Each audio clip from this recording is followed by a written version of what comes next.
Hello বন্ধুরা, আরো একটি নতুন ভিডিওতে তোমাদের সবাইকে জানাচ্ছি স্বাগতম। আর মকর সংক্রান্তি সবাইকে অনেক অনেক শুভেচ্ছা।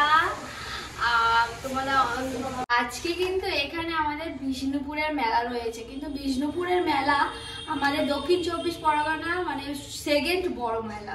বড় মেলা হচ্ছে গঙ্গাসাগর, তারপর কিন্তু আমাদের বিষ্ণুপুরের মেলা। তো এবারে আমি দুধটাকে কেটে আর বসিয়ে দেবো। কাঁচিটা কোথায়? আমরা কিন্তু বিষ্ণুপুরের মেলাতে যাব, তবে এই ফার্স্ট দুদিন প্রচন্ড ভিড় হয়। 15 দিনের বেশি, 1 মাস ধরে মেলা হয়, তার উপরে যাবে। 1 মাস ধরে মেলা হয়, কিন্তু আমরা কিন্তু 2-3 দিন পরে যাব, কারণ বিষ্ণুপুরে আমার দিদি ভাই মানে আমার যার দিদির বাড়ি রয়েছে, ওখানে আমাদের বলে গেছে, পরশুদিন এসেছিল, বলে গেছে যে যেতে। তো আমরা যাব, গিয়ে সব মেলা ঘুরবো। আর বিষ্ণুপুরে সব থেকে বেশি কোনটা বিখ্যাত জানো? পুরানো জিনিস। দাঁড়াও দেখছি তুমি কাটো।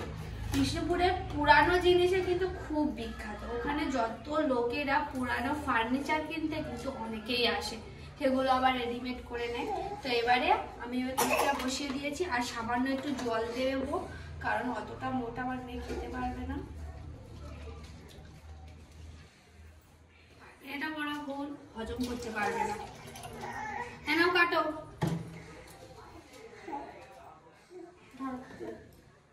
আস্তে করে কাটবে, ও এখন কাঁচিতে দুধ কাটবে। তো এবার আমি কিন্তু এটাকে ভালো করে ধুয়ে নেব, পরিষ্কার করে নেবো, কারণ হচ্ছে আমার মেয়ের জন্য স্ট্রবেরি জ্যাম করব রুটি দিয়ে খাওয়ার জন্য। তো কিভাবে করছি দেখবে, চলো।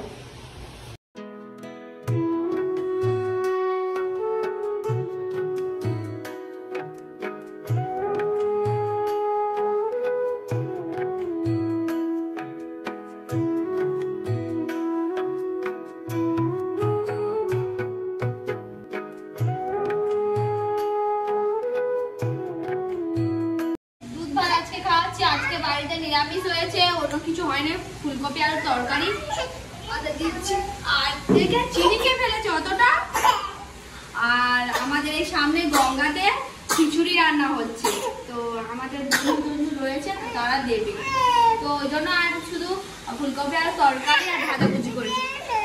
চলো ওকে খাইয়ে দিই।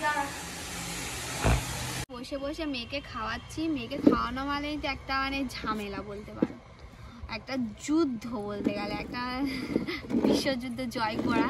তো এখনো পর্যন্ত তার খাওয়া এইটুকুনো ভাত খাওয়া এখনো শেষ হচ্ছে না। প্রত্যেক দিন এই যুদ্ধটাকে এত মাঝে মাঝে রাগ হয় যে কি বলবো, খেতেই চাইছে না। আজকে নিরামিষ হয়েছে বাড়িতে, তো তোমাদেরকে বললাম যেটা, তো আমি ওই জন্য বললাম দুধ দিয়ে একটু ভাত দিই। কি হলো? ইয়ে বাবা, মুখটা দেখো, মুখটা দেখো, পেয়েছি হয়েছে। এখানে শশা টশা হয়েছে, সেইগুলো দেখছি, শশাগুলো বেশ ভালো। তো আজকে নিরামিষ রান্না হয়েছে, আর কিছু করিনি। তো ওখানে আমাদের সামনে গঙ্গা রয়েছে, গঙ্গা পুজো হচ্ছে, তো ওখানে আমাদের খিচুড়ি আর চাটনি দিচ্ছে। তো আমি 1 টিফিন করে নিয়ে এসেছি, খুব গরম খিচুড়ি। তো আমি এটা নিয়েছি, সে কড়া থেকে হচ্ছে, সবাই নিয়ে চলে যাচ্ছে, এটা দিয়ে দিতে পারছে না। তো আমার শাশুড়িরা খেতে গেছিল, ভালো হয়েছে। সব রকম সবজি দিয়ে করা, মূলো, শিম, ফুলকপি, সবই না দিয়েছে।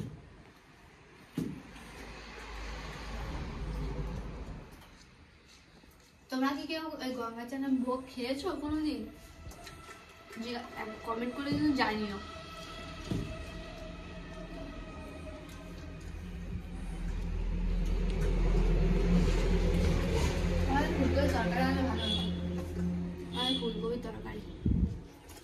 একটা নতুন বালিশের ওয়ার কিনেছিলাম, এটা নতুনতে বলা ভুল, আমার খুব পছন্দের একটা বালিশের ওয়ার, সেটা হচ্ছে সেলাইটা খুলে গেছে, বিশাল থেকে কিনে এনেছিলাম। তো ওই জন্য ভাবলাম একটুখানি সেলাই ছিঁড়ে গেছে, ফেলে দেওয়াটা তো কোনো মানেই হয় না। আমি এরকম একটু সামান্য ছিঁড়ে গেলে ফেলে দেওয়া একদম পছন্দ করি না। ওই জন্য ভাবলাম হাতে একটু সামান্য সেলাই করে নিলেই তো হয়ে যায়, বলো? জিনিসপত্রের দাম কত, তার মধ্যে যদি এরকমভাবে ফেলে দেওয়া হয় সেটা কিন্তু একদমই ভালো কথা নয়। তোমরা কিন্তু জানিও আমি ঠিক করলে কি ভুল করি। আমার তো মনে হয় আমি ঠিক করি। তো তোমরা কি এরকম কি কখনো করেছো, সেলাই টেলাই করে জামা কাপড় পরেছো কি কখনো? আমরা তো আর বড় বড় আর্টিস্ট নয়, আমাদের অত টাকা নেই, অত টাকা ইনকামও করতে পারি না। ওই জন্য কোনো কিছু কিনতে গেলে যতটা না দুবার ভাবি, আর তেমন কোনো কিছু ফেলতে গেলেও দুবার ভাবতে হয়। তো ইয়ারটা বেশ ভালো সুন্দর দেখতে, বিশাল থেকে কিনে এনেছিলাম দুর্গা পুজোতে। তো ফেলে দিই বলি, সেই আর ফেলে দিয়ে কী হবে, দেখো আমার রঙই হচ্ছে না, বেশি ইউজও করি না। তো এই লোকজন আছে তখন ইউজ করি। তো ভাবছি এবারে হয়তো এইগুলো এবার রেগুলার ইউজ করে নেবো, মানে আমি সপ্তাহে সপ্তাহে তো বিছানার বেড কভার বালিশের কভার চেঞ্জ করি, তো তখন এগুলার ইউজ করে নেবো, আর পুরানো হয়ে গেলে তৈরি করে নেবো। আরও একটা কথা ভাবছি, আমাদের মানে বেড কভার আর যখন বালিশের কভার কিনি তখন দুটো করে সেট দেয়। আমি ভাবছি যেই কাপড় পাওয়া যায় না, ওই কাপড়ের দোকানে গিয়ে এরকম পিস কিনে আনবো, সুতি কিনে এনে ঘরে বানাবো। আর আমার ঘরে মেশিনও রয়েছে, আর আমি এরকম করতেও পারবো। তো ভাবছি 3টে এরকম মাথার বালিশ হবে, আর দুটো পার বালিশ হবে। আমার মেয়ের বালিশও ছোট ছোট। ভাবছি করবো, জয়নগর একদিন যেতে হবে, গিয়ে কিনে আনতে হবে।